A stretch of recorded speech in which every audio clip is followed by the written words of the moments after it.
Nothing quite like showing up your old boss when it comes to displaying getting tortured on screen here on Future Please. Vile Visit Debate. Jar, my name is Joseph. And I'm your co-host, Peter. No, it's tough to come up with some witticisms this week. I rough one. started thinking about things and the vistas in my mind that have opened to like the greater implications of this episode. I'm kind of swimming in it right now. I completely understand. Let's take a second to have some lighter fare and talk about the rest of the world, so to speak, that we've been interacting with. I know that you have some thoughts as it relates to the Steam summer sale that has just Before concluded. we get into Steam, have you started watching Widow's Bay? Widow's Bay? No, I really actually did mean to watch at least one episode, but we interviewed Feral Historian this week, and then I made sure that got edited as quickly as possible, and then I had to edit this week's episode. And so all of my time there was going to be for watching television that wasn't related to Star Trek got eaten up. I'm sorry. That's an acceptable excuse. I do have it earmarked. I am doing this thing. I am watching this. You have made such a point of it that I will absolutely invest in it. It has people I want to see in it, but I promise you, by next week when we record, I will have at least watched one episode, if not the whole thing. All right. Well, that's good for me.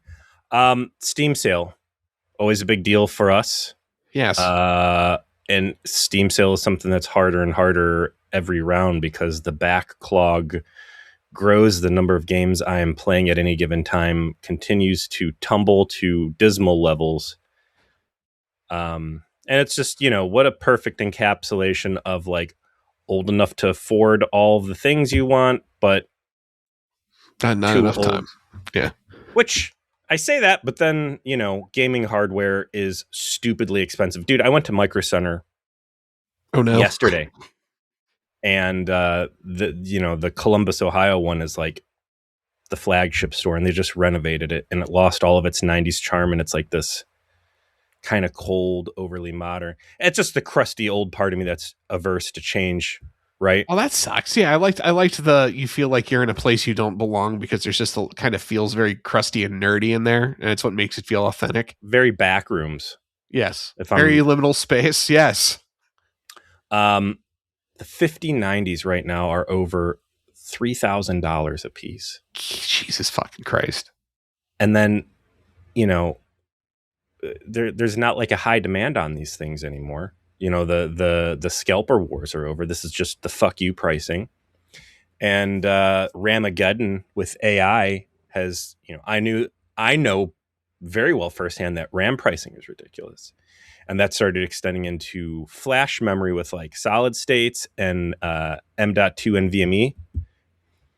Even the cheap shit flash memory, though. You go to the checkout and they have all the Inland Micro Center house brand jump drives and micro SD cards. Yeah. I'm there buying work supplies, and we just, always have a million jump drives on hand for whatever imaging windows and stuff. And I go to buy 10 or whatever, and I'm looking at the pricing on the card they have on the counter, and just blinking my head like Big Lebowski when he sees the kid's homework sitting in his lap. I'm like, did I take drugs? Am I seeing that the jump drive, 32 gigabyte USB 3.1 Type A connection, your standard jump drive, right? Mm-hmm. I've been buying for a decade at about, whatever their lowest. That's the lowest slot, right? And the lowest slot always occupies a $4 price point. $10 a stick. Wow.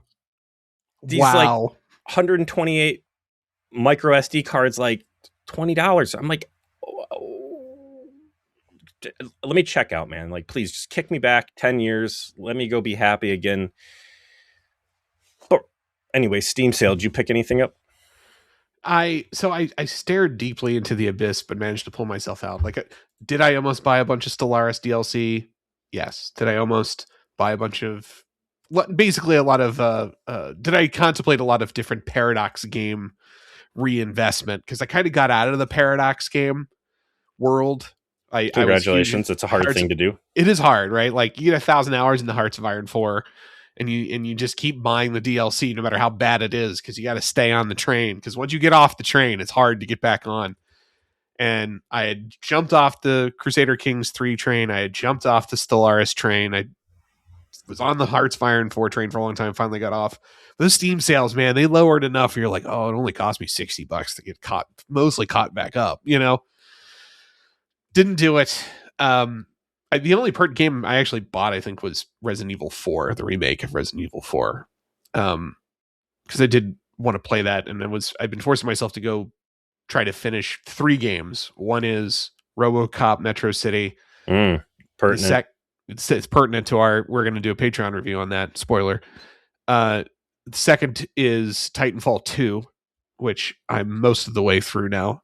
Did you never play Titanfall? I never finished it. I did the time travel level, which is like incredible, but it kind of was getting a little easy. It's one of those games where once you kind of like figure out how to fight in the Titan, like I just like made a major boss fight trivial and ended it in 3 seconds because I knew how to do it. And it's like, okay, well, the kind of thing disengages me a little bit. The story's so good though, man. And it is. And that's what's brought me back to playing it. And it's such a succinct play experience. I think like the whole thing was like 4 or 5 hours maybe. Yeah. But like just so good. So I'm going to finish it. I'm close to finishing it now. And then Resident Evil 2 remake, which I got halfway through and then petered out. But I'm like, that game is just good. It's got great vibes.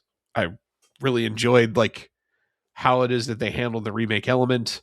That's why I picked up 4 as a way to like make myself have to finish 2. But that was it. Like, it's just like we talked about with Feral. It's hard to find time. You've got 3 kids and a career. I've got no children, but lots of career, too much career. Yeah, I feel you on that.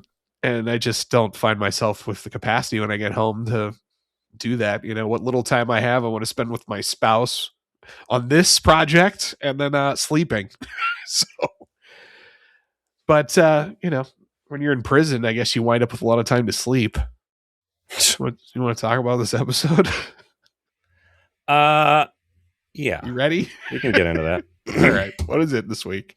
Season 4, episode 19, Hard Time. This is going to be a story by Daniel Keyes Morin and Lynn Barker. Teleplay by Robert Hewitt Wolf. Directed by Alexander Singer. And no star date, so to speak.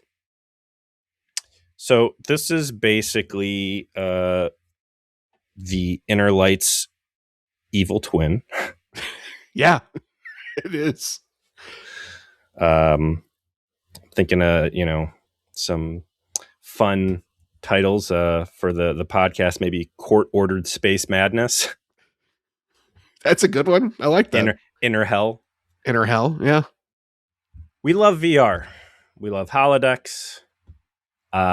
We love the ability to influence the human condition through technology. And that is kind of one of the 2 pillars of this episode. And the other is suffering and human choice. And it's easy to watch this episode and take it a couple different ways, I think. So I'm looking forward to this conversation and seeing which way we end up coming out on it, because it's a complicated one, I think. Yeah, it's a big swing as far as a dramatic entry to a television show that often is attempting to, I don't want to say keep things light, but keep things accessible. Okay, you've got you're squarely aiming for a very normie audience. You want them to want to watch Star Trek. That means, as we have sometimes even sparred over in terms of our disagreements on episodes, try to keep things in a spot where you're rewarding people who are invested, but you're not scaring away people who aren't into going deep, and trying to find the right balance. I haven't watched this episode probably in 15 years.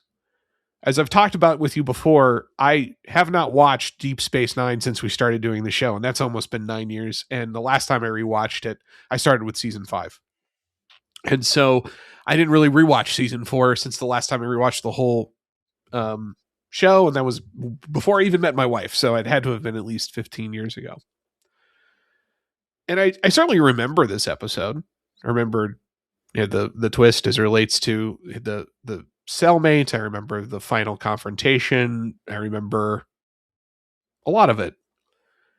And also this episode has a screenshot from it that's often used as a meme, which you can imagine what it is. It's Miles O'Brien with a phaser against his chin. And sometimes when you haven't seen something in a while and you haven't seen the context of everything, you're like, oh yeah, I remember that. And you kind of treat it in a lighthearted way. I'm be completely honest with you. It is a little vulnerable of me. I don't think I've cried nearly as much watching an episode of Star Trek in my life than when rewatching this last night. Like, this was really tough. And also incredibly good because Colm Meaney is talented as an actor in a way that is beyond the material. He shares that trait with other people on the cast that have also been successful after being on Deep Space Nine, I think for good reason. The person he is acting against most in this, from the regular cast, Sinegal Faisal, also excellent. But he's the whole reason this thing works the way as well as it does. And there's something about his ability as an actor to really make the viewer feel his pain and his emotions.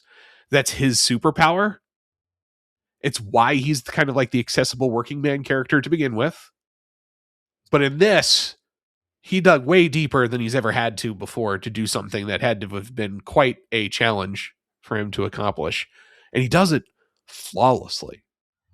This episode asks you to believe that Miles O'Brien has been in prison for 20 years, as far as he's aware. And there is not one single shot that does not convince me of that fact over the course of 45 minutes. That, I think, is the best thing I can say about it.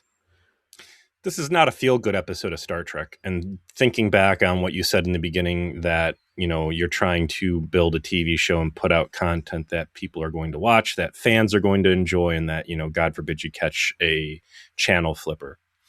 You didn't really get anything like this out of TNG. Even Inner Light, even the vaunted Inner Light could not do this. Well, Inner Light is a sad story, but it's also an uplifting story. It's got a great twist, and you know, thematically, there's a lot of structure there that's similar. I would say the closest TNG got was like the psychological thriller, like "Am I Going Crazy" episodes, specifically the one where Riker is in the mental institution and like his body shatters and like it's set against the backdrop of like they're putting some play on in 10 Ford or whatever. Yeah, and then there's also, you could link this back to Chain of Command, obviously, with Picard's like torture side plot, which again, it does not approach this, but that's all real though, and that's all like, it's also brief, temporary, flesh and blood. Like the Riker "Am I Going Crazy" episode, like that's not an enjoy. I don't like that episode. That it's not. It's a difficult episode to watch because it like creates an anxiety, right? I don't know if this episode really was anxiety inducing, but it's a real bummer story. I don't think I'll see this one again for a while, but that's not to say that it's bad. It's just it's because it's actually very raw and authentic and effective that's makes it difficult to want to watch it. Do you want to talk about the technology now, or kind of get to it with the story? I think that I want to get to it with the story because the spackle they introduce the technology with during a walk and talk between Bashir and Keiko is incredible. Like, that's a really good way to handle the sci-fi part of the show. So I want to give it its due when it happens. We actually start with, from Miles' perspective, when he's quote unquote released from prison. He's clearly older, disheveled, weakened. He's drawing in the sand some form of patterns. Some unknown aliens enter and tell him that his 20-year sentence is at an end. And then he's also that he was only supposed to do a minimum of 15, but it's actually been 20. There is a cruelty element to this punishment that needs to be observed through the entire experience, because this is absolutely a cruel and unusual experience, both in terms of the real world and what's happening in the simulated environment. As a confused and obviously shattered O'Brien starts to react to this news, we hear O'Brien screaming as some sort of device is removed from his head in the real world, where he is on a table. Kira is watching along with the aliens, and it is Kira who has to sit down next to him and explain what happened. First things first, boy howdy, is Kira clearly showing how much that she genuinely likes Miles O'Brien. Her body language, her concern, the way that she immediately is like, I need to be emotionally available to this man because I know he's just literally been tortured in front of me. I've said before and then realized I didn't think that this was going anywhere, and then I realized actually it is. So I enjoy picking up on it more and more, that these two have a increasingly intimate connection with each other that in this case is very one-sided on Kira's side, and it's very subtle. Just how she sits next to him says a lot. Well, this is the Trouble Twins. You know, this is a pairing that we have really enjoyed over the episodes that we've been exposed to. And it being the Trouble Twins who are in this predicament, it becomes kind of the first hurdle to get over, right? We don't know much about this alien race. It's a Gamma Quadrant race because they have to come back through the wormhole. Argatha is the name of the place that they're at. Which, when's the last time we've seen the Dominion at this point? Homefront? Ooh. Yeah, Homefront, Paradise Lost. The wormhole. We didn't really see them. They've been pretty not present in season 4.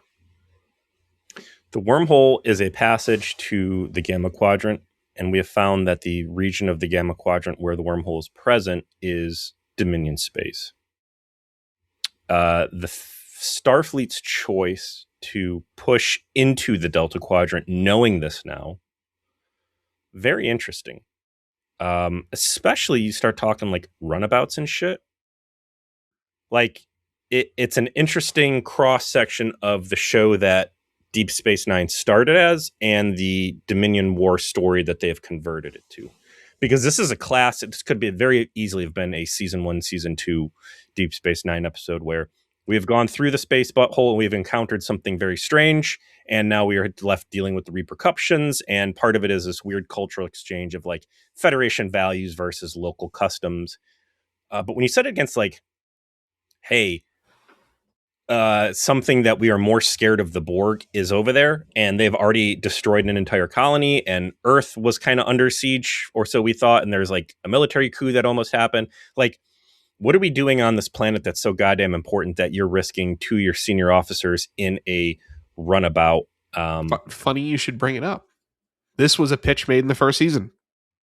This was an episode that was pitched in season 1 by the 2 story authors, Daniel Keysmore and Lynn Barker. Robert Wolf loved it, but could not convince Michael Piller to purchase it at the time. Piller is obviously gone now. So now that he's more in charge, what did Robert Hewitt Wolf do? Snatched it up. So you are picking up on a very true part of the making of this episode. This is a season 1 script.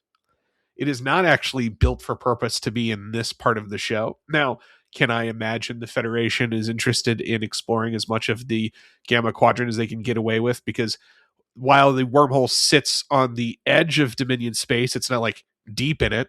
So there's lots of periphery worlds and powers that could be out there that could potentially be useful to them if they end up having to fight the Dominion. And a highly militarized fascistic state like the Argothans are portrayed to be, it makes sense as someone who's existing kind of on the edge of having to resist Dominion influence. We don't. The episode's not about that though, and ultimately, I don't feel like it's too much of a hurdle to get over that they were out there. We're really doing this to deliver the story ultimately, Absolutely. and I can buy it. The There's enough meat that has been left on the bone that I don't feel like they underexplained the premise. the hurdle to me, and I'm not saying this as a showstopper criticism, um, and maybe again, this being a season one intended script, I think it would have fit a lot better in there, in the fact that O'Brien and Kira have enough dirt under their nails by season 4, episode 19, that I really think that an unjust setup like this, Kira would have fucking thrown some sand in someone's face, and like, I think shit would have went off the rails pretty easily. So these two in particular, we're ready for violence. Yeah, We will run games where I pretend to be a pimp to whore you out so we can kill Cardassians to jailbreak people. The idea of, hey, you asked some questions, and they took that as a crime and accused you of espionage, and we seemingly agreed to a procedure where you're going to get 20 years of prison sentence. did not agree, according to Cisco. Like, it happened before they could react.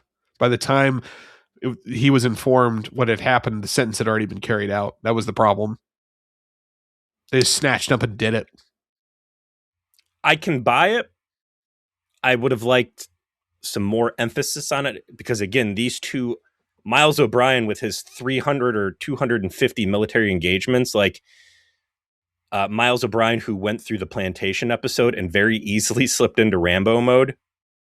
This is a guy that's MK Ultra, like Miles O'Brien, who is pointed out explicitly in this episode of having many horrible things done to him, including being present at massive massacres, having been captured and unjustly accused of crimes by several different governments, being bioweaponed. Like Miles O'Brien, who, yes, it's a meme that he suffers, but like not just on Deep Space Nine.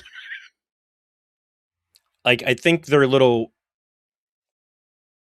And again, I'm not trying to criticize things, but I would have liked to see them like opening the door and Kira like forcing her way in and being like, "This is absurd," like a very fresh, raw wound, because she's there just kind of like, "Hey, buddy." My interpretation in the beginning of this was like they agreed to it, and I think there could have been not a fun way, but like an initial way of like, "Hey, here's a crime. Well, okay, the punishment for this, like."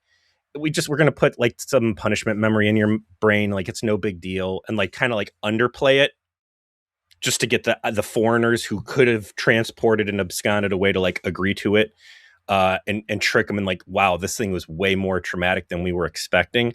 I don't think that this is a good idea at all. They do actually a very good job of making it clear from the jump that this was a horrific experience that should never have happened to him. And rather than, who gives a fuck about these Argothans? Like, I don't want content about them. I don't care about them. That's not what this episode's ultimately going to be about, and it's a good thing it's not. The fact that the focus immediately shifts to, yes, this shit is real, yet no, there's nothing we can do about it, and now this is all about Miles O'Brien being a fucking busted ass human and having to deal with his own PTSD over what he's experienced and what that means for him and his relationships with the people around him. That's where I want to be. Fuck all this other shit. Fuck it all. Season 4, Kieran Reese has too much agency and is willing to throw down, and so is Miles O'Brien. So like I would have liked to see either, again, them underplay to like sneak the punishment and then be like, holy shit, this was awful, or they were held at gunpoint. He didn't know what was being put on his head, and whatever. You're right, though. The focus is where it needs to be. Part of why I would have liked to like have a very duplicitous or antagonistic relationship in the wake of this is because this technology is so powerful, and Voyager would expose us to fantastic technology, both from the Delta Quadrant and that Voyager was just conjuring up on its own, never to be heard from again. And it's like, cryosleep, right? Like how many applications for cryosleep on post-mortem revival and other stuff. Like this thing is pretty incredible. And they do great spackle on explaining the technology to the point where I think there could have been some cool stuff going on here. So O'Brien wakes up, he's system shocked, like, what the fuck? And she's like, yeah, buddy. So you got punished. They put 20 years of false memories in you. And we're going to get you home, bud. After the credits, we are at a conversation that Benjamin Sisko's had to have one too many times in his life, as we have remarked upon ourselves. And that is sitting down with Keiko O'Brien. Really glad she's come back onto the show, by the way. Couldn't have just in time. Just in time. Saying, hey, listen, Keiko, yeah, I'm here again. And yeah, you know why it is. Sitting her down and saying, what incredible calamity has befallen my beloved this time? And this time it is, yeah, okay, apparently he had 20 years of prison memories beamed into his brain. They say it's irreversible. Bashir, he's going to take a crack at it. We don't know what this is going to be like. Our man Bashir, who just mind wiped Kern. Like, if anybody's going to be able to zap memories out of your husband, it's him. She's sitting there looking on her face like, you couldn't have sent him on this away team mission like 2 weeks ago before I was back here. Like, you were saving this in your back pocket for when I came back. Like, okay, cool. What busted ass version of my husband's going to be coming home now? Because, it's been about a year since I had to deal with the fucking murderous replicant that you made me have sleep in a bed with me. So now I'm going to get like hard time prison shank miles. Cool. Thank you so much for rewarding me for coming back. Like, yeah, Killer Keiko's about to rival Sisko for personal violence. Ben, as we settle back into our old roles, let me just real quick float this one over you. Stop sending my husband on away team missions. This is the second time I think this is the second like court ordered punishment, because there was a Cardassian court bullshit. Then there's this kangaroo court, not to be confused with when the space elves sanctioned his execution after he helped them like fix AIDS. Right. Right. That too. And as you mentioned, he was like kidnapped and turned into a replicant. Mm-hmm. There was a time we had to jailbreak him from the no, he wasn't part of the camping trip where the Dominion caught him, right? No, correct. He helped. He got caught on the answering machine with it was him and Jadzia. You know what? Actually, this is the second round of VR hell, right? Because the Dominion put him through it too. That's true. My husband's here to fix the toilets. There's no Deep Space Nine toilets in the Gamma Quadrant, so I don't understand why you keep explicitly sending my husband to places where he can't do the thing he's supposed to be doing, which is fixing things here. You got Worf. Yes. Why is it Worf is great on away team missions? Worf is also from the Enterprise. He did so many good away team missions. He delivered my daughter. He's great. I don't not like Worf, but he's built for this. Have him go on the away team mission so my husband can stay here and not be tortured for like, give me 6 months of my husband at a normal level of the man that I married. I'm having another child. Can you hang in here? Yeah, I'm pregnant. What are you doing? Stop it. You know what happens when you put him in these rundowns. You didn't even let him go in the Defiant. Oh, man. This is okay. This is the Fuck only you, Ben. This is the only rewrite I actually support. It's like Keiko just being a lot harsher on Sisko over this. You know why? You motherfucker. Yeah. Out of curiosity, Ben, how many of these things happened while I was gone?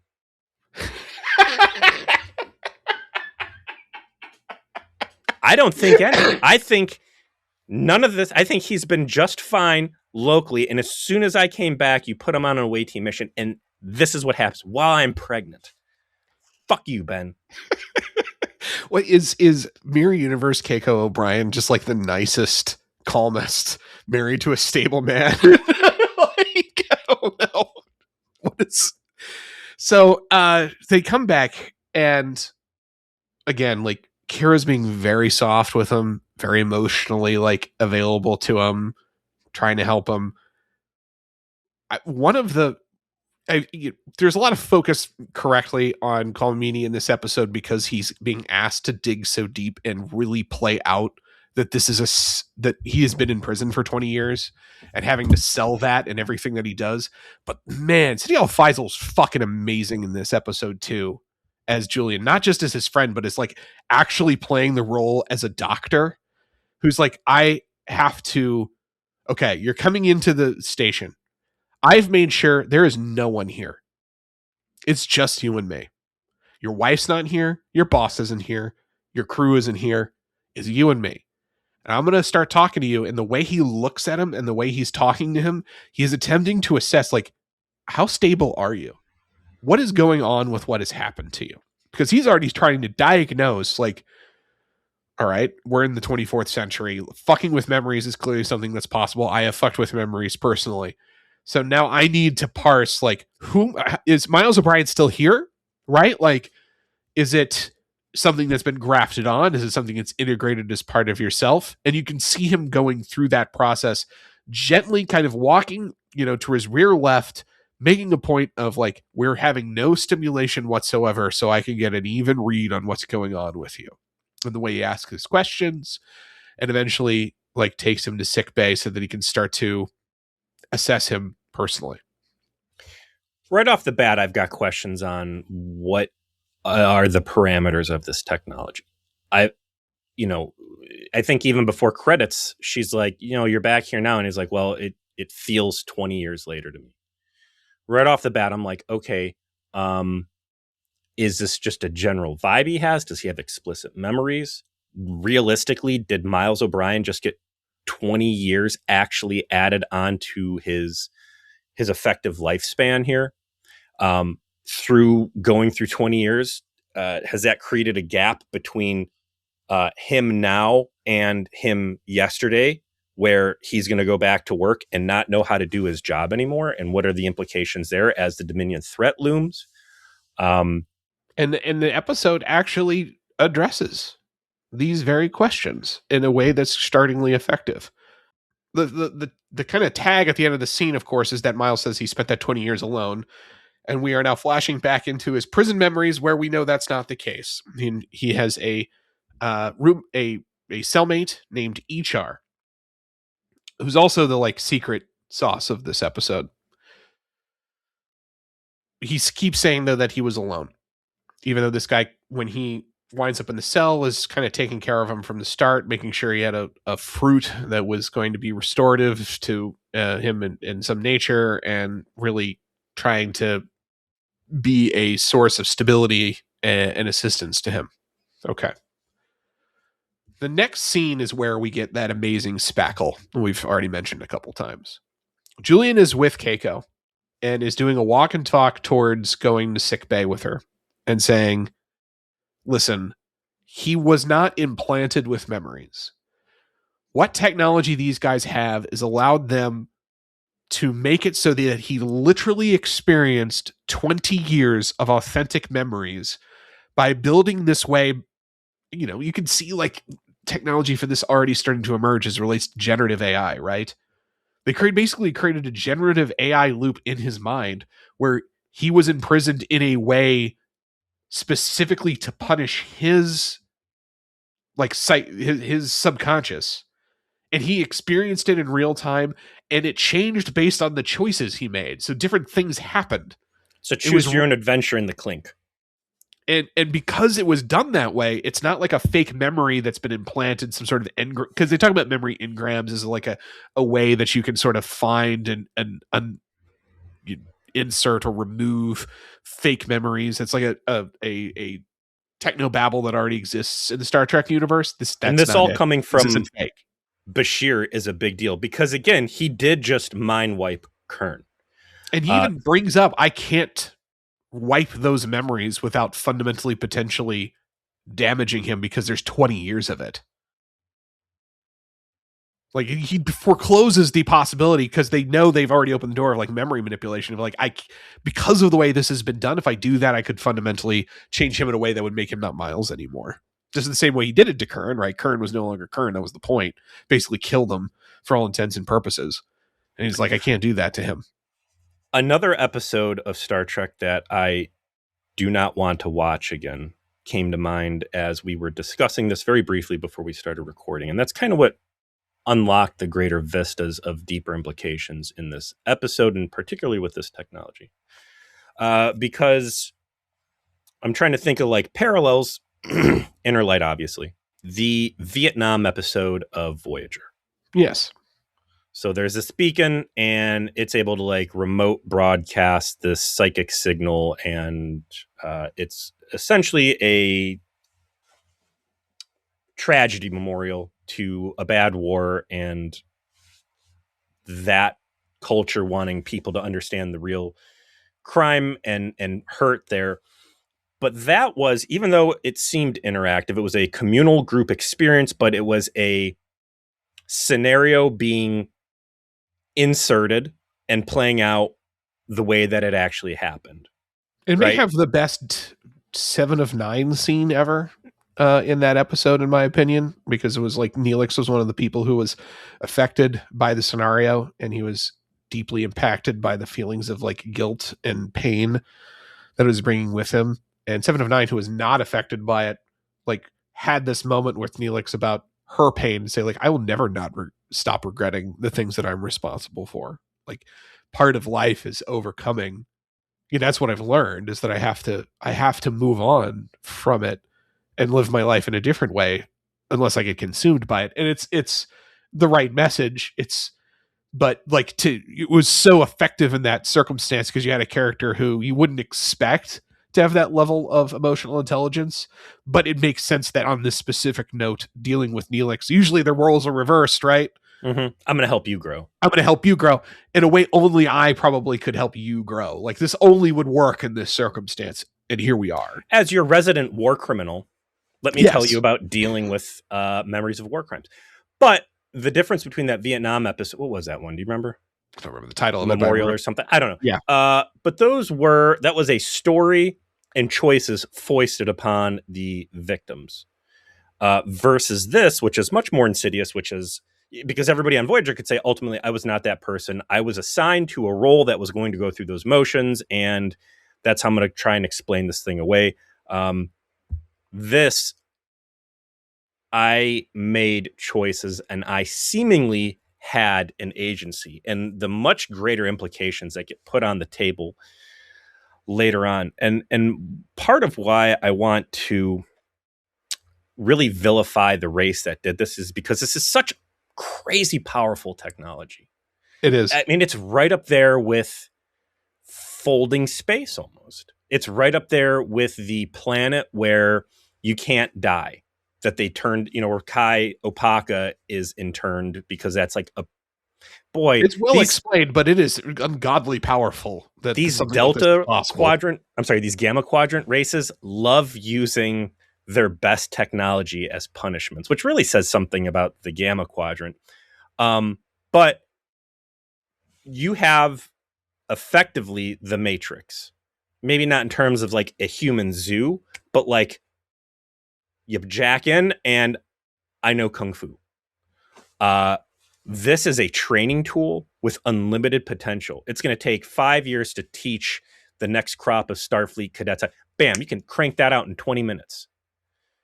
You could have people who are on death's bed and all of the advantages basically of the Live Forever planet. You could have 3 more lifetimes get piled onto your best scientist as they grind through whatever their life's work is to see it to completion. You could have, if there's a way to synchronize these experiences, because that's like the algorithm for the program runs at a much greater rate at the speed of thought as these people navigate, again, at face value, seemingly navigate the choices to bring them through the prison scenario.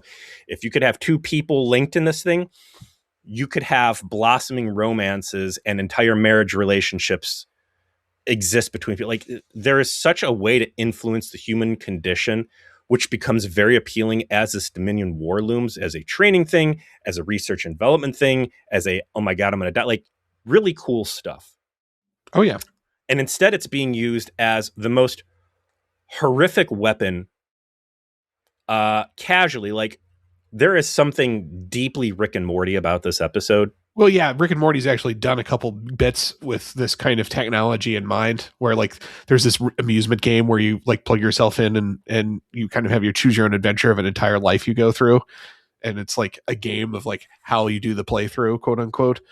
Um, to the episode continue with this walk and talk. Well, hold on. So to answer a bunch of these questions I had in the front end, like, does Miles O'Brien, 20 years post Clink, does he remember how to do his job? And like the answer is kind of not really. Like he has to sit there, and I love that it's Jake Sisko, who they've switched Yep. these roles. They're like, I'm going to teach you how to do a job. You're going to be on the station. You might not be Starfleet, but you got to know, like, you're going to help me fix the toilets. This is what a wrench is. This is a screwdriver. And now it's like, O'Brien, like, fuck, man. Like, I think this is a hydro spanner. And Jake's like, yeah. And like the shook confidence. And when's the last time you saw Miles O'Brien not confident in his own ability? Like, he's never smug about it, but this is a guy who's never had to think twice about, do I know what I'm doing? I want to get to that in due course because I feel like the episode does such a good job of unveiling its dramatic potential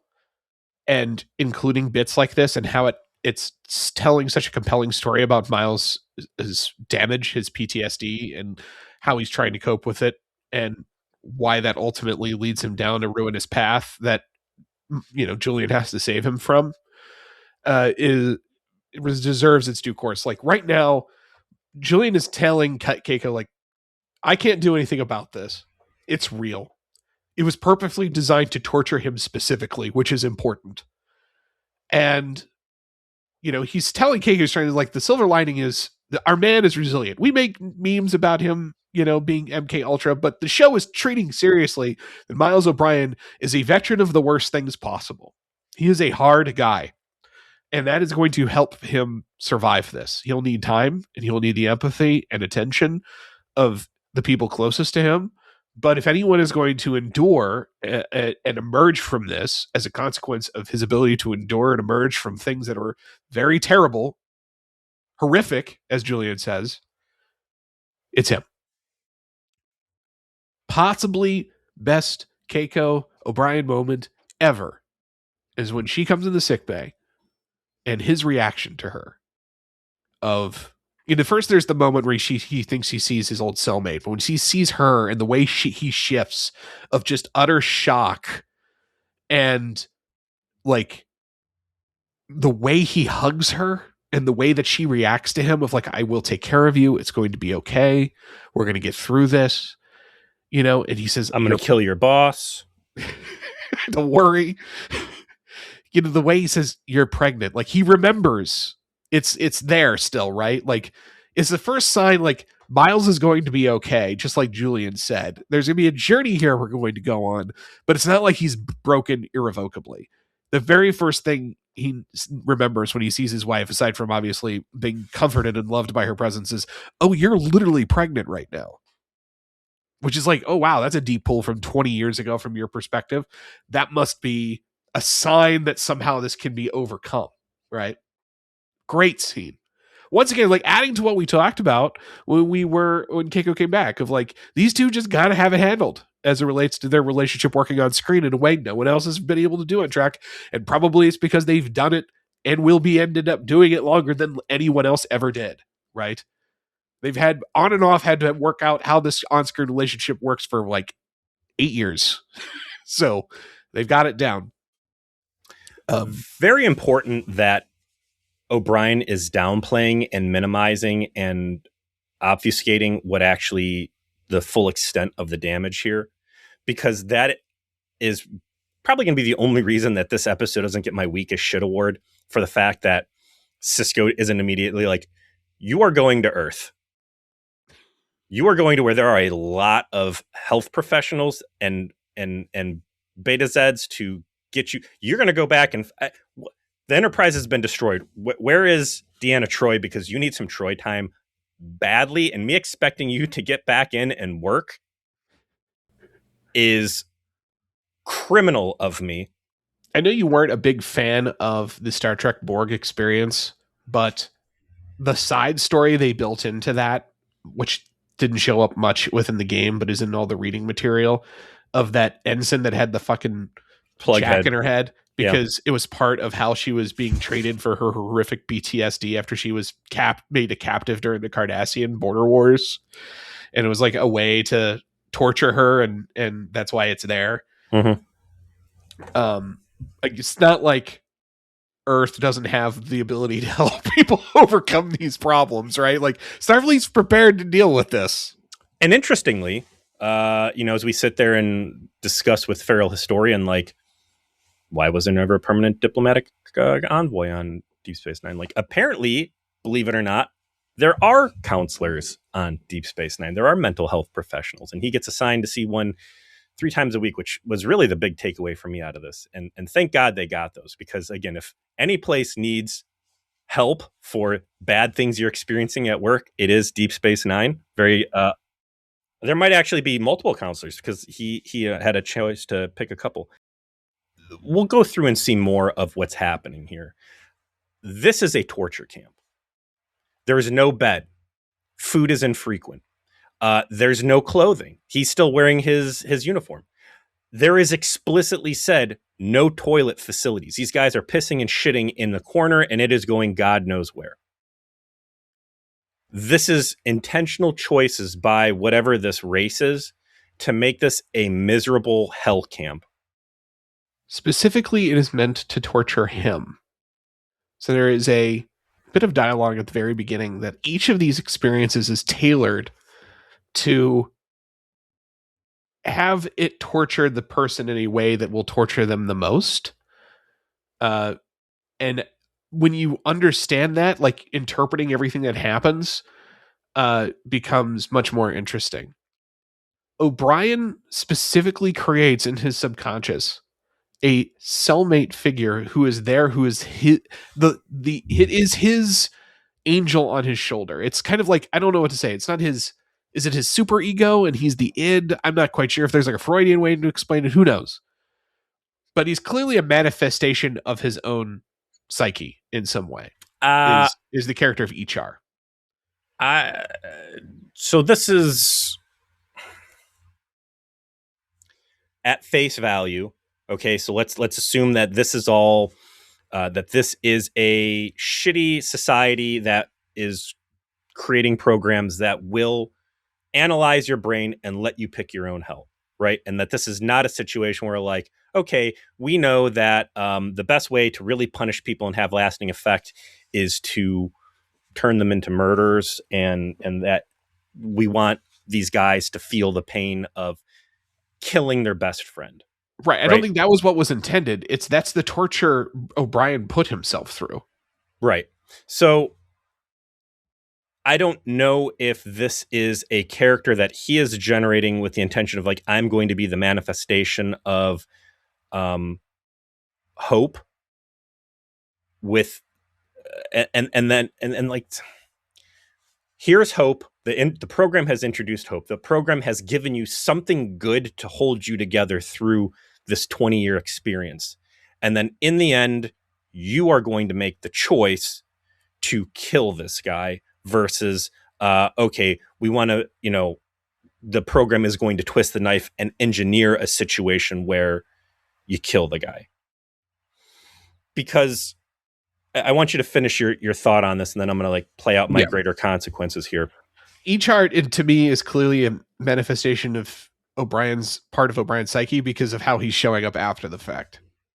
It's a protective manifestation, right? Like, HR represents a part of O'Brien that is attempting to cope with his experiences, and within the prison experience, it's the one that's trying to keep him sane, keep him centered, tell me about your wife, do all the things that are necessary to try and keep your mind focused and active so that you can survive.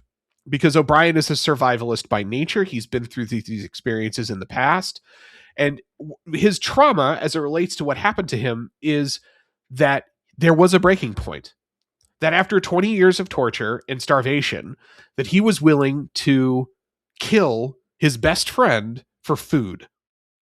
And he, as he states in his dramatic speech at the end of the episode, which is fucking all-timer nonsense that I can't believe never got nominated for an Emmy, says, like, that's why that's what's hurting him. Is he knows deep in the darkest part of his soul is a man willing to kill his best friend for food. And he doesn't believe he has the right to live because that part of him exists. And the torture he creates for himself in this circumstance is that part of him coming to fruition. And it makes so much sense for a man who's seen so much death, so much war, so much suffering that the bestial part of him has had to come out more than once. And he is scared of it.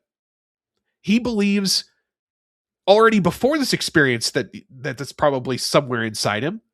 And now he has all the evidence in the world to know, like, no, I'm a danger to the people around me. I'm violent. I'm angry. That's why I call the technology to question. Was this cellmate always part of the program? And part of the way the program has chosen to punish him is to put this thing on the table, and the AI or whatever said, okay, to really punish this guy, we need to unmake him and give him reason to doubt himself. He cannot complete this simulation until he kills his friend. And in the end, when the 5 extra years to do it, and that's it. It's only 20 minutes, but like the point of this program isn't you are going to be incarcerated for 15 years. And once the simulation has given you 15 years, it's you are going to be punished at a humanity level. And the punishment is not over until you essentially you beat the game. And the way you beat the game is by suffering and killing the thing that you love. And you're such a good person that it took an extra 5 years, but you did it. And maybe you could have been in there 80 years. You will suffer until you suffer until X, where X equals Echar dies through murder. Because at that point, it's like, is this something that he's creating for himself? Is it something that the program has put in there as the puppy that he's going to have to strangle? Is the lingering phantom it doesn't say. Yeah, it doesn't say. And I think it's smart that it doesn't say. I think that your interpretation and my interpretation are equally valid, and that's very interesting. I think he's a manifestation of his own psyche that was attempting to essentially protect him and help him endure. And the generative AI nature of the compressed memory system led him to his own personal fear of himself and what he thinks that he's capable of, ultimately manifesting as part of his personal torture, and that the Argathans didn't know that that's what was going to happen. And to them, it doesn't really matter because they're just here to make sure you're tortured and then send you on your way. And then your point is, no, this is on purpose. It's this is a breaking process. This was something done specifically to push him to the point where he would strangle the puppy. And after he's strangled it, that's when he gets released, no matter how long it takes. I think both are valid. Sure. And the guy's like, okay, what's the best way to punish this guy? He's a protector. He's a loyal guy. He's a great friend. And he's got concerns about his own capacity for violence. We're going to use scenario 22-3 and play him through that. There's little stuff here and they're like, okay, how many times has he been captured? How many times do we have to do a jailbreak episode? Like, they gloss over like any expectation of hope. Like, certain, I just went through this. Like, we always save the day. We never leave a man behind. They'll go to war. Never talks about Starfleet to HR. Not once. Which again, I think there's more agency that the program has here to sculpt his experience, where it's like, we're going to focus on your suffering and snuffing out hope, or giving you a guided hope that's going to give us a bigger punch in the end. We go through, like, it has been 20 real years from he has to reacclimate himself to what his job is, which again, the wild potential if this technology was used for good in like training, like Demolition Man, like he could have came out with like knitting skills. This could have been, think about like that, like Demolition Man, you're getting put in cryo sleep. We're going to program you how to knit. Like Simon Friendly or Smiley or whatever his name was comes out with like crazy hacking powers. Like, there is nothing in this society that's like, you're going to come out a person with some like rehabilitation. This is pure hell punishment. Yeah. The most Simon Phoenix was the antagonist of Demolition Man. Set your ass on fire.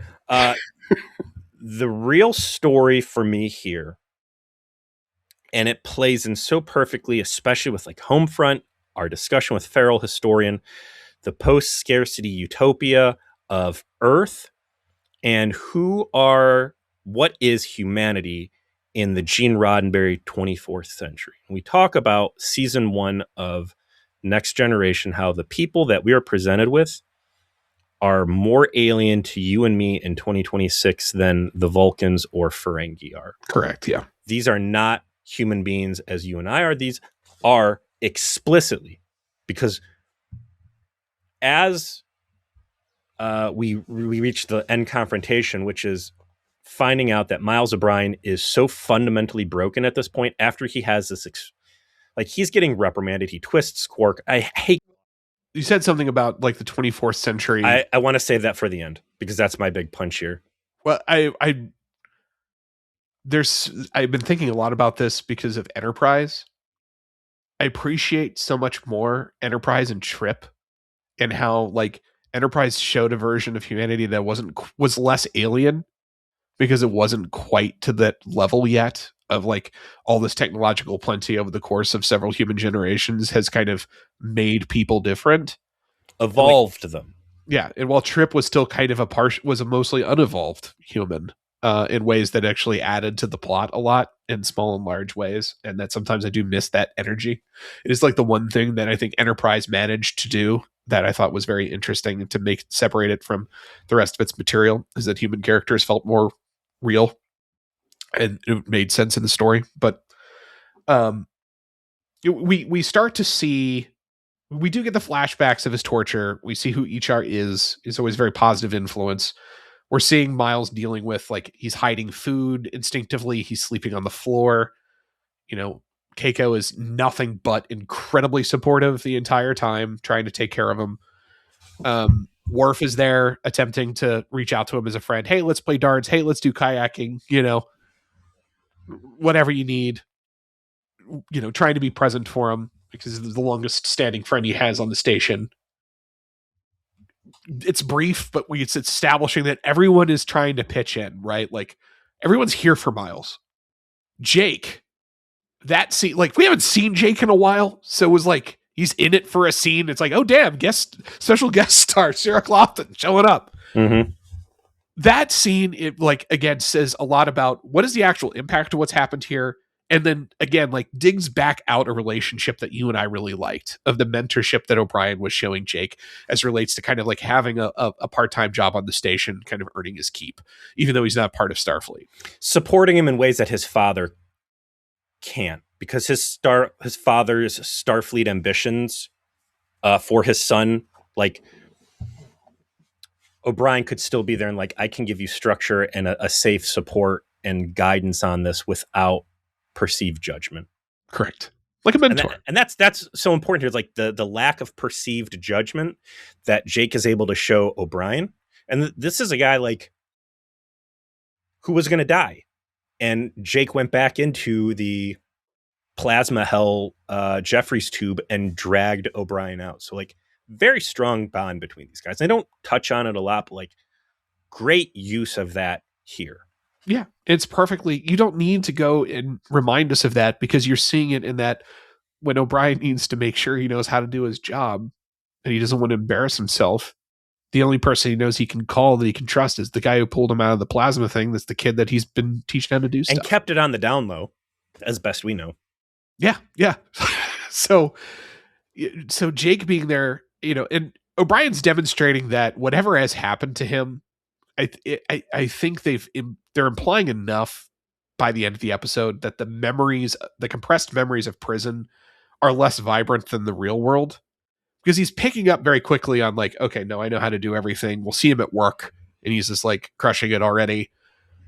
You know, there's a certain sense of, I can't get rid of these, but I can sort of like put them into the background, I think is the implication to like move the story forward at the end. And this is the first sign of it, because he's like already like getting completely caught up on where he was. It's taking time, it's taking effort, but it's still like, okay, I sit down with Jake in the cargo bay and I'm getting it. What did we say this guy's name was? Munez? Crewman Munez? It was him. Yeah, Munez shows back up for a brief moment for some continuity after this, yes. This is a guy that him and Reginald Barkley Jr. O'Brien, the Worf needs to learn how to command better episode. Like Yes. these are the two guys that were like lackeys for O'Brien, where O'Brien's like, you gotta like show him respect, but you can't give him too long of a leash, right? Like he had firm grip on these guys. So like him feeling self-conscious around people that were way lower than him is a powerful scene. And again, these guys being incredibly supportive too. Like all of the humans are super great dudes. Worf is a super great dude, and that'll play into like the humanity play at the end here. But okay, so he can kind of get his hands back around his job, but like home life is very difficult. Molly and her coloring, which is just a continual source of conflict in this household. When they join O'Brien at work, he's obviously, they demonstrate his skills are not diminished. He's the chief. You know, he works the thing out with Jake, and Jake's supportive of him. And he's at work, and Munez is checking in on him, and you know, kind of joking with him, like, "Oh, you'll be in charge of this place in no time." You know, making joke of the fact that you know he's already in charge, and O'Brien's clearly like shielding himself from the stresses of dealing with people, but poorly. That's of course when Julian shows up and checking in on him and say like, "Hey, you haven't gone to your court-ordered therapy in over a week. What's up, buddy? What's going on?" And you get flashes of kind of the argument that they had. I think back to the argument they had earlier in the season with the Jem'Hadar, that they met in the Gamma Quadrant, and Julian was trying to save him, and O'Brien, you know, felt like, no, you're exposing yourself to a bunch of undue necessary danger, plus helping them could have serious negative consequences for the whole of the Alpha Quadrant, so maybe don't do that. O'Brien's clearly willing to have very passionate arguments with Julian about things, and it is Julian who has invited that in, despite their vast difference in class and rank.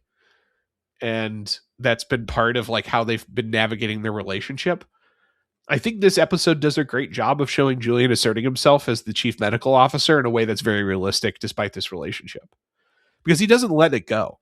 He lets nothing go. He's great at being a doctor in this episode, like 10 out of 10 for Julian Bashir as chief CMO of Deep Space Nine. He goes down there. Yeah, I'm your friend, but you have to go to your court-ordered therapy. And he's like, "Fuck you, no, fuck you, no, fuck you, no," and makes a real, like, gets in his face about it. And Julian is like, "Okay, well, unfortunately, I do actually have to tell your boss this. I have to tell him about this because you are throwing up every red flag there is that you need medical intervention." He's not doing this because he's you know, being cynical or being too hard ass with the rules, but because he's actually his doctor, and this is the correct medical decision. I have a responsibility to you. I have a responsibility to the rest of the crew, and it needs to be handled properly.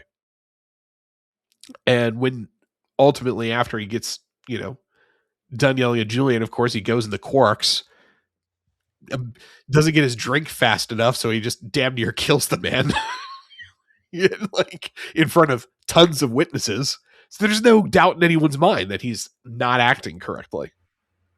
It's also interesting with Julian that he is sympathetic and he is a friend, but he is not hanging out with him with extracurricular activities. It's Worf that occupies that role.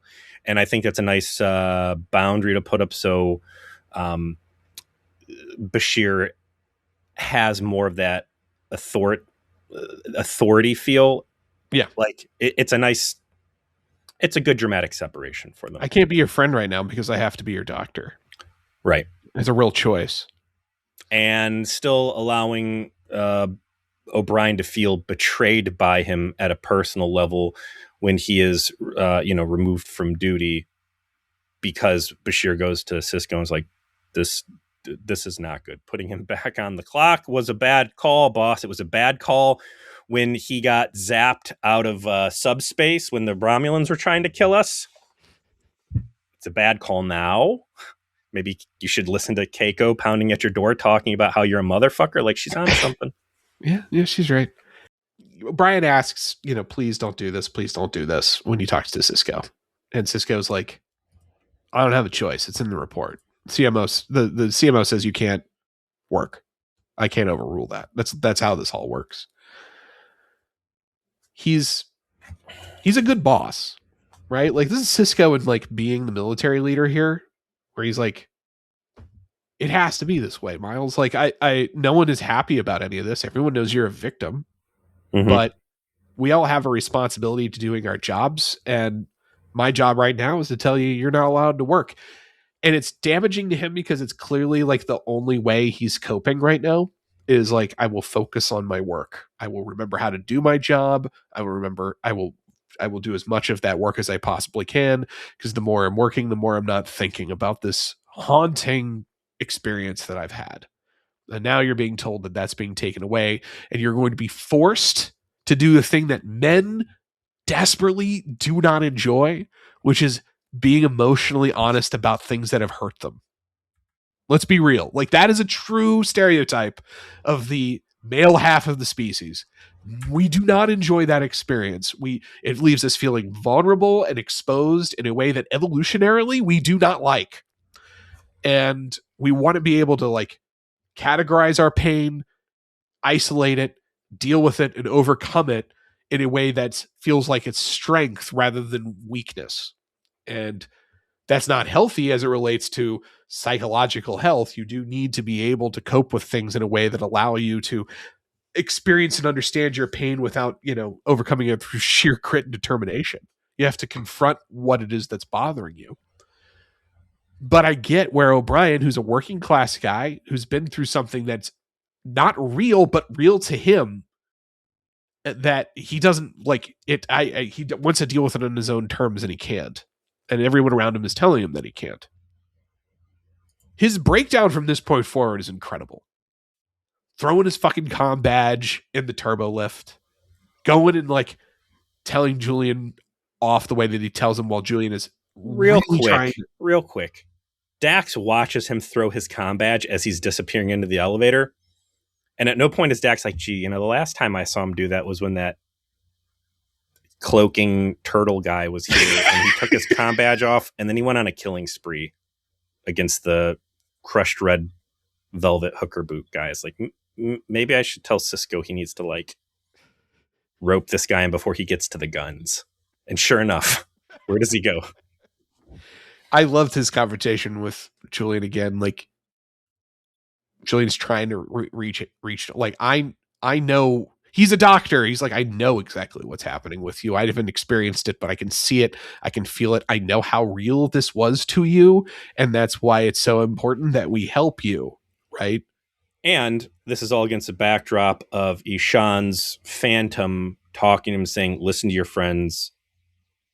And part of me wonders, like, if this phantom is part of the program to, like, again, push the agenda of this planet. Like, you need to confess your sins and acknowledge what you have done. I feel like this is what makes my theory more likely that it's part of his own psyche, because it's the part of him who's telling him like everything you're hearing from your friends is correct.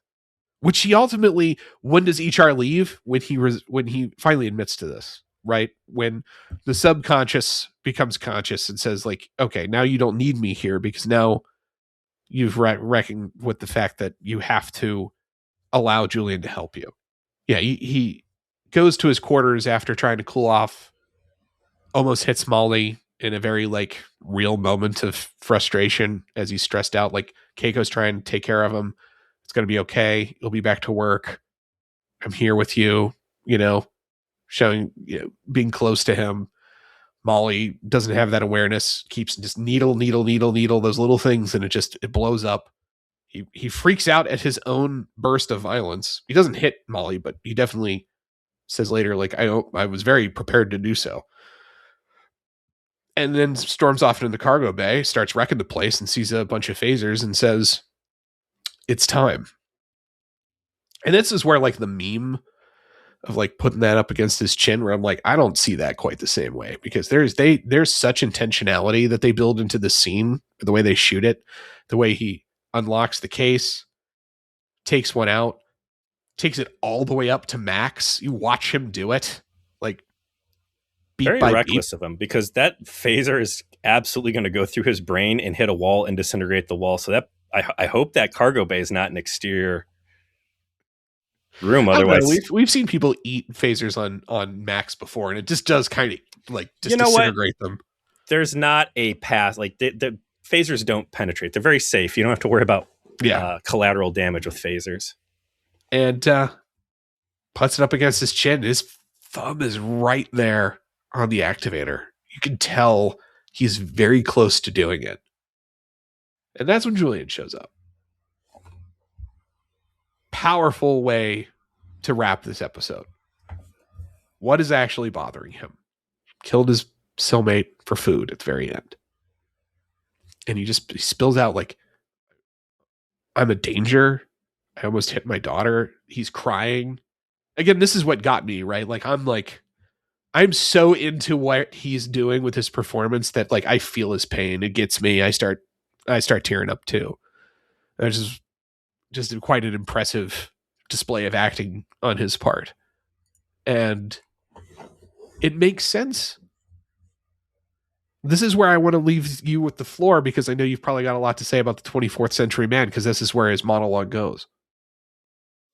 This program, this technology was made specifically to break him. And O'Brien is an interesting choice in this episode because he is a guy with a lot of blood on his hands already. And part of me would have liked for this to be a Cisco episode maybe, or Bashir, or one of the other humans on the show.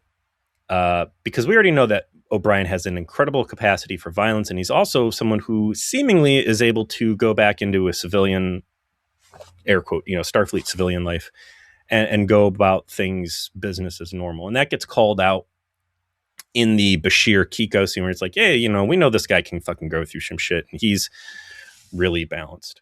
But this is not an officer. This was an enlisted guy.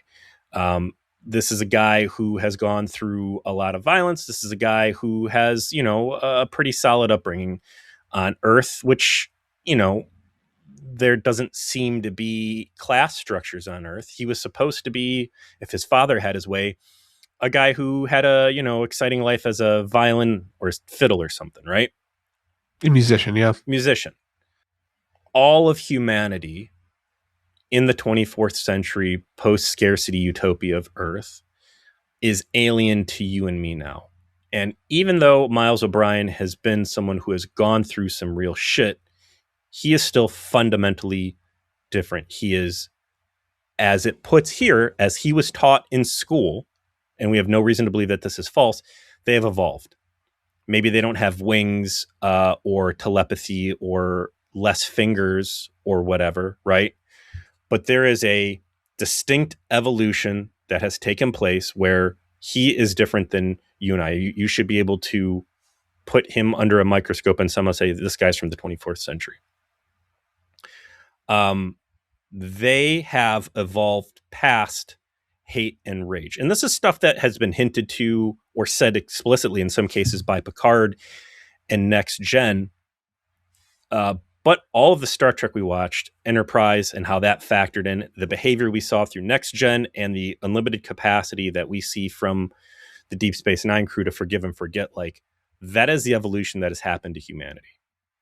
And what this program has been able to do is take somebody and unmake them and shatter the belief that you have moved past this dark part of humanity and that it's all a lie. And at the end of the day, you are still willing to kill another, not only another sentient thing, but your best friend over table scraps. And how catastrophic that feels to someone who has evolved past these base human instincts. Think about someone who's evolved past them, except in the most extreme circumstances. And think back to the Next Gen episode with Benjamin Maxwell, where the Cardassians are on the Enterprise. He's like, I don't hate you as Cardassians. I hate what you have made me.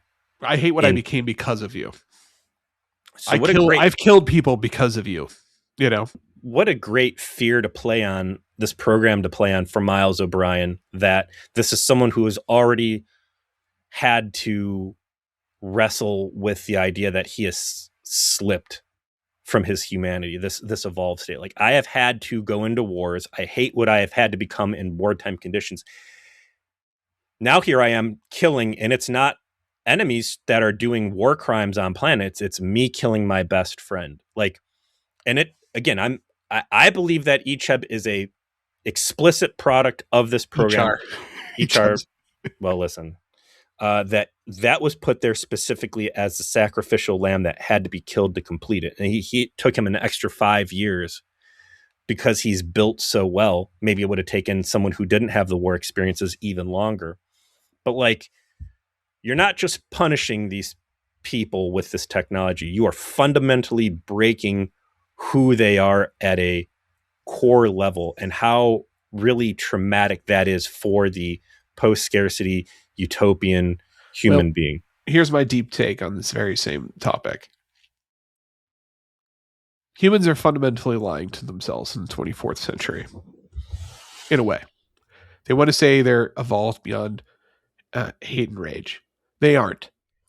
Humans can't be evolved past parts of themselves that are deeply encoded into the human experience. They can't evolve past them. Now, what you can do is change and evolve in a way that makes it so that you have layers of defense against that part of yourself. And that is actually what has happened in the 24th century. Some of it's become as a consequence of technology, some is as a consequence of shared experience.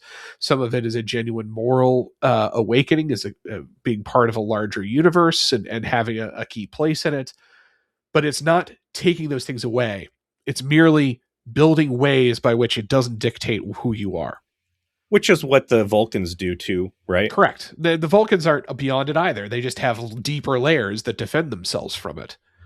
And obviously, Miles' specific story here is about that lie that they tell themselves being exposed. That is still you. That dog is in you, and it's going to be in you for the rest of your life, and it's in every human being you have ever met and will ever know.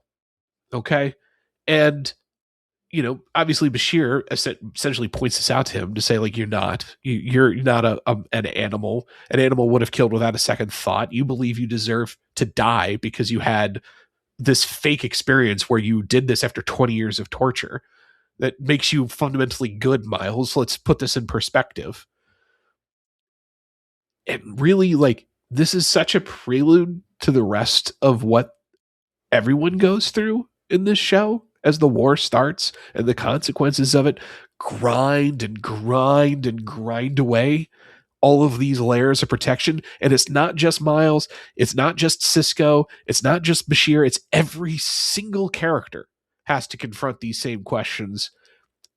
I mentioned it during the Feral Historian interview, and it is a bit of a spoiler, but I think it's worth bringing up now because it sets the table. There is a speech that Quark gives later on about humans, and it is centered on, you don't think these people are monsters? Everyone's a fucking monster. You just wait. He says it to Nog, right? Like, just wait to see what happens when you strip away enough of what humans have to defend themselves against the monsters they are. And the savagery that's going to come out of them is going to be worse than any fucking Klingon you've ever met, nephew. Guarantee it. And that speech is this moment.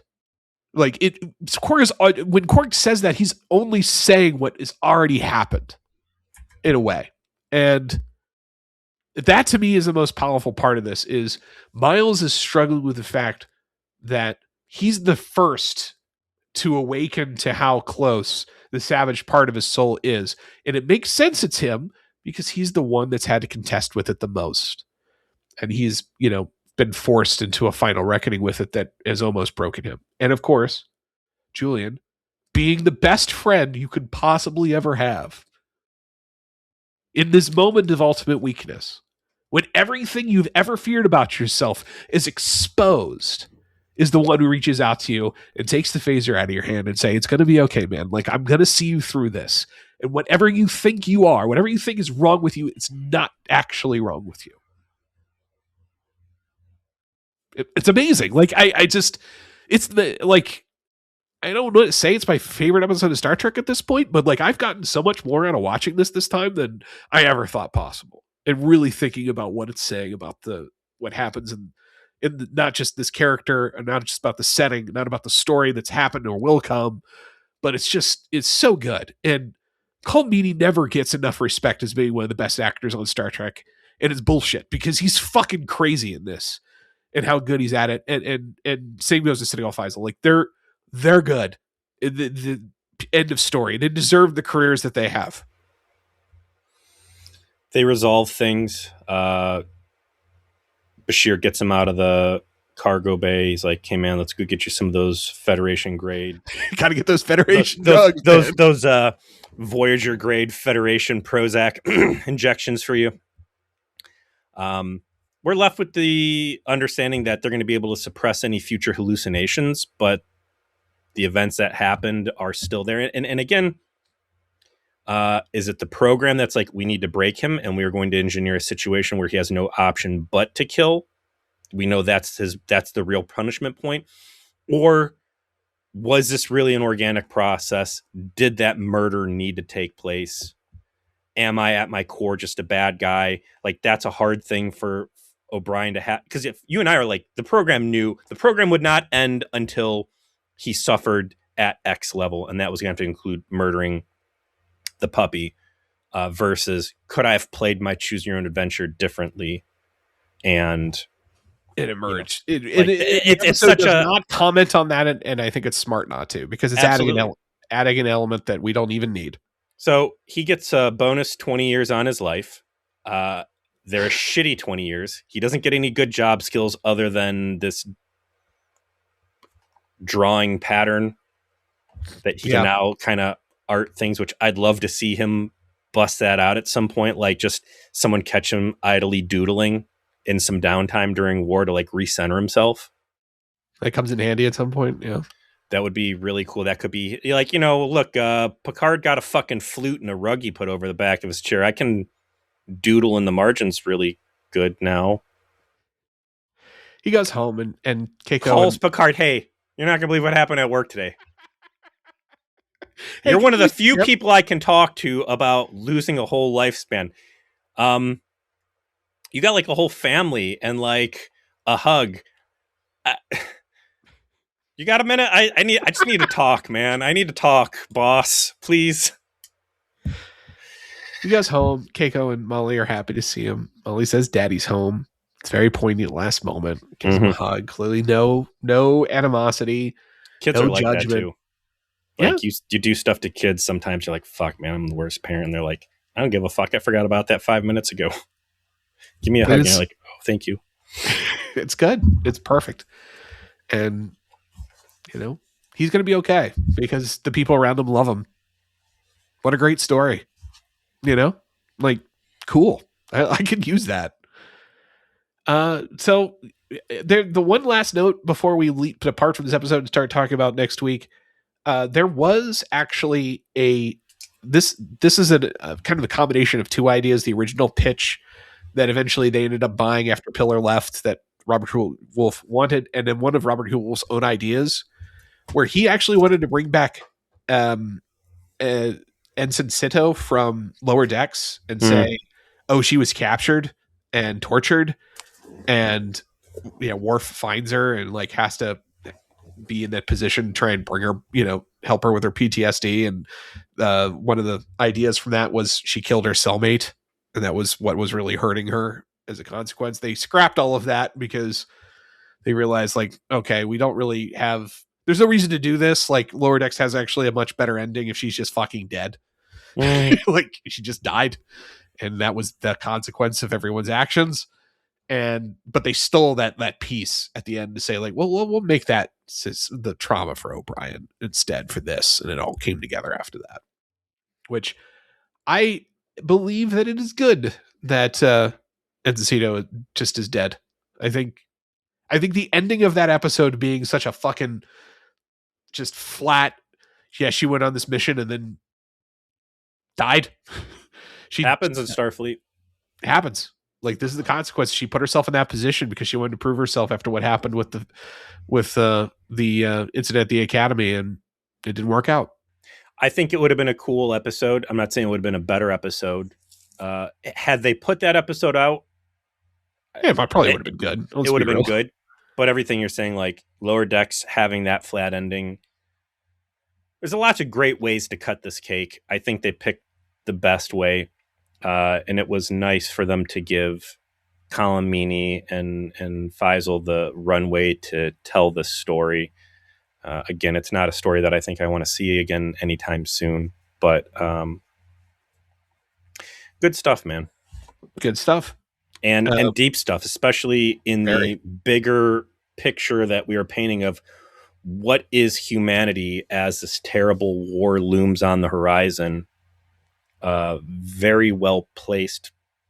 Like, yeah, this should have been a season 1 episode, but this analysis of 24th century humanity under duress, what a great time to stop and smell the roses on it. And also contrast great with Homefront. Like, they're really setting the stage for some painful storytelling. Speaking of some interesting, maybe not painful, maybe painful in the visceral people get punched way. What are we watching next week? Shattered Mirror season 4 episode 20. 420.